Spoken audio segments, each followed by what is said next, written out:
Welcome to Guru secretly. आजको यो भिडियोमा हामी शिवम सिमेन्टको बारेमा टेक्निकल एनालाइसिस गर्नेछौँ।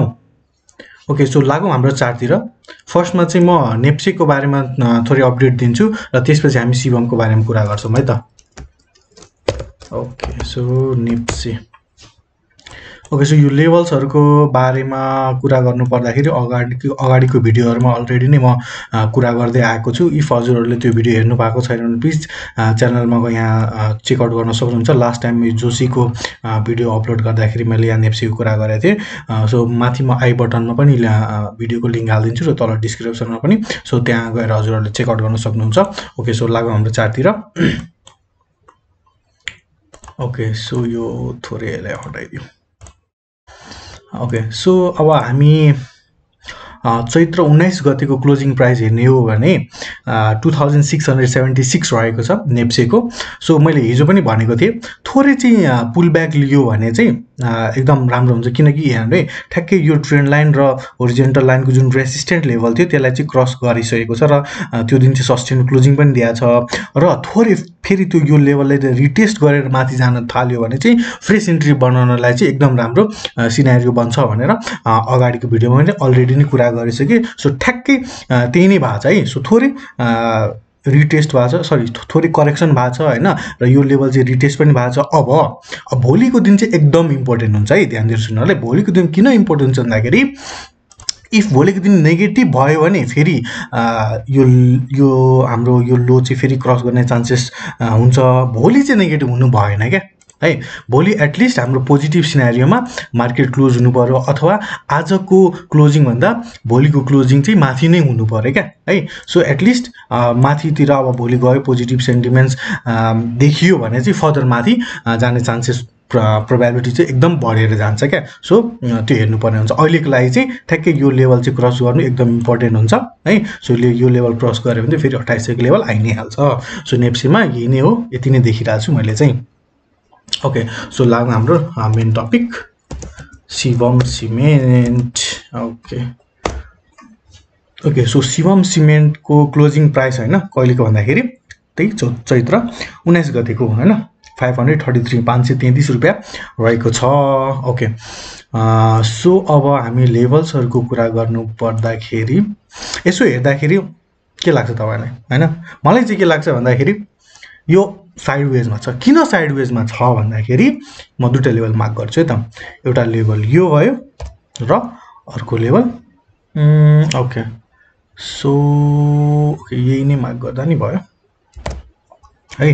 सो यो लेभलकै भित्रै मार्केट ट्रेड गरिरहेछ क्या होइन, बुझ्नुभयो कुरो।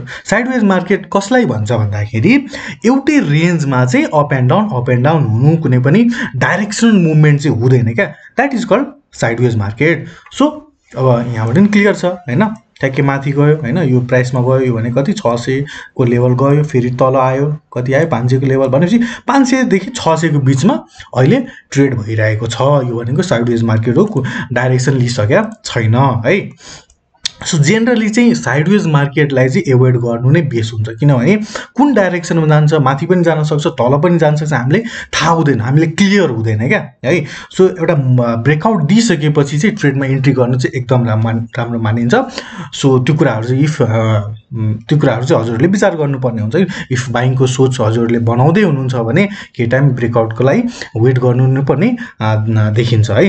अब इफ अलरेडी नै बाई गरिसक्नु भएको छ भने म त्यो हिसाबले लेभल्सहरूले भन्छु, त्यो हिसाबले हजुरहरूले प्लान गर्न सक्नुहुन्छ है त। ओके, सो यो लेभल देखिएको छ। अब चाहिँ यो चाहिँ के भन्दाखेरि यो चाहिँ सपोर्टको लेभल भयो र यो रेसिस्टेन्टको लेभल हो। तलको लाइन जुन छ यो के हो त? सपोर्ट हो। माथिको लाइन के हो त? रेसिस्टेन्ट लाइन हो है। सपोर्टमा बायर्सहरू बढी एक्टिभ हुन्छ भने रेसिस्टेन्टमा सेलरहरू बढी एक्टिभ हुन्छ क्या है। सो यो सपोर्ट रेसिस्टेन्ट कसरी क्रिएट हुन्छ भने हेर्नु है, कुनै पनि सामान भनौँ न है, कुनै पनि गुड्स होइन, भ्यालु चाहिँ एज इट इज राखौँ न, कन्स्टेन्ट राखौँ होइन।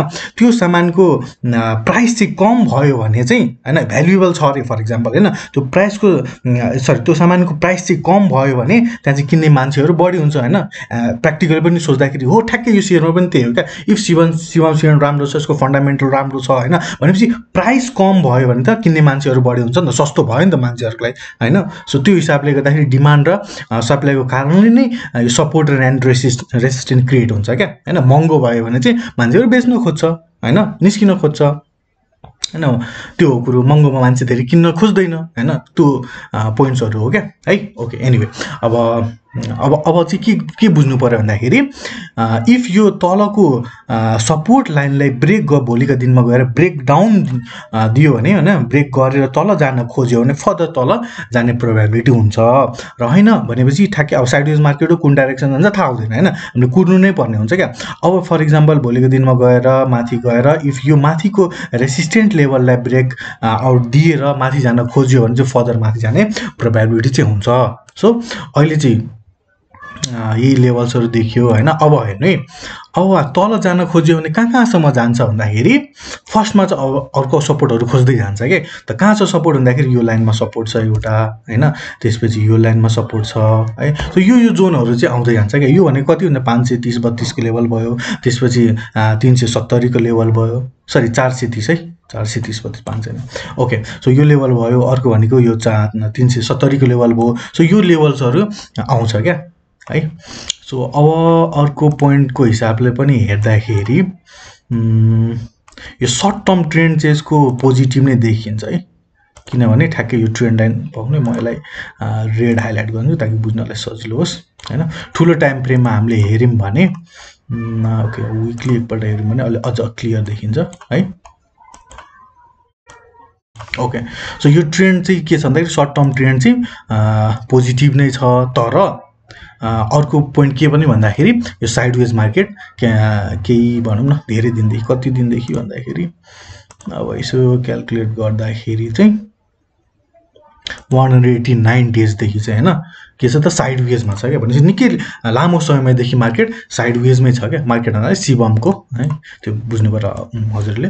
ओके सो यो भयो कुरो। अब माथि ब्रेकआउट दियो भने चाहिँ कहाँसम्म जान्छ भन्दाखेरि फर्स्टमा एउटा यो लेभल देखिरहेको छु होइन, यहाँसम्म जाने प्रोबेबिलिटी हुन्छ भनेपछि 681 राउन्ड फिगर 700 मान्दा नि भयो होइन, किनकि अलिकति बफर त चाहिन्छ नै है। सो यो लेभल भयो, त्यो यसलाई पनि ब्रेक गरियो भने फर्दर माथि जान्छ होइन, भनेपछि यो यताको रेसिस्टेन्ट लेभल देखिरहेको छु अर्को होइन 824 को लेभल भयो। सो यो लेभल्सहरू चाहिँ भयो क्या यो शिवम सिमेन्टको लागि चाहिँ है। क्लियर छ एकदम है? केही कन्फ्युजन छ? कन्फ्युजन छ भने प्लिज कमेन्ट गर्नु होला है, म रिप्लाई गर्छु हरेक कमेन्टलाई। ओके एकचोटि म थोरै समराइज गरिदिन्छु है। ओके सो आजको क्लोजिङ प्राइस भने चैत्र 19 गतिको क्लोजिङ प्राइस हेर्ने हो भने 533 लेभल रहेको छ होइन। सो यो सर्ट टर्म ट्रेन्ड यो ट्रेन्ड लाइन जुन छ योभन्दा माथि नै ट्रेड गरिरहेको छ। र अर्को कुरा के पनि भन्दाखेरि मार्केट साइडवेजमा छ। शिवम सिमेन्ट चाहिँ 189 डेजदेखि साइडवेजमै ट्रेड भइरहेछ होइन। इफ यो लेभललाई ब्रेक गर्यो भने 500 को लेभललाई तल ब्रेक गर्यो भने तल जाने प्रोबेबिलिटी हुन्छ। कहाँसम्म जान्छ भन्दाखेरि यो 432 को लेभल फर्स्टमा आउँछ, यसलाई पनि ब्रेक गर्यो भने 371 को सपोर्टको लेभलमा हुँदै जान्छ होइन। अब फेरि भोलिका दिन चाहिँ मार्केट बुलिस मोमेन्टम आयो भने होइन, बायर्सहरू चाहिँ अलिकति एक्टिभ भयो भने चाहिँ 607 को लेभल एटलिस्ट 600 को लेभल चाहिँ क्रस भयो भने चाहिँ 680 को लेभल हामी चाँडी देख्न सकिन्छ होइन। यो लेभल भयो, यसलाई पनि त्यसपछि केही समय टाइम स्पेन्ड गरेर थोरै करेक्सन भएर होइन त्यसरी चाहिँ मार्केटको मोमेन्टमहरू हुन्छ क्या। एउटा ट्रेन्डमा हुन्छ, त्यसपछि थोरै करेक्सन हुन्छ, त्यसरी नै मार्केट मुभ गर्ने हो क्या है। सो इफ 681 को लेभललाई पनि ब्रेक गर्यो भने चाहिँ 824 को लेभल यसरी चाहिँ जान्छ। सो अहिलेलाई चाहिँ शिवम सिमेन्टमा यति नै देखिरहेको छु। ओके सो आजको भिडियोमा यति नै, फेरि म अर्को दिन अर्को भिडियो लिएर आइ नै हाल्छु। हस् त, थ्याङ्क यू फर वाचिङ।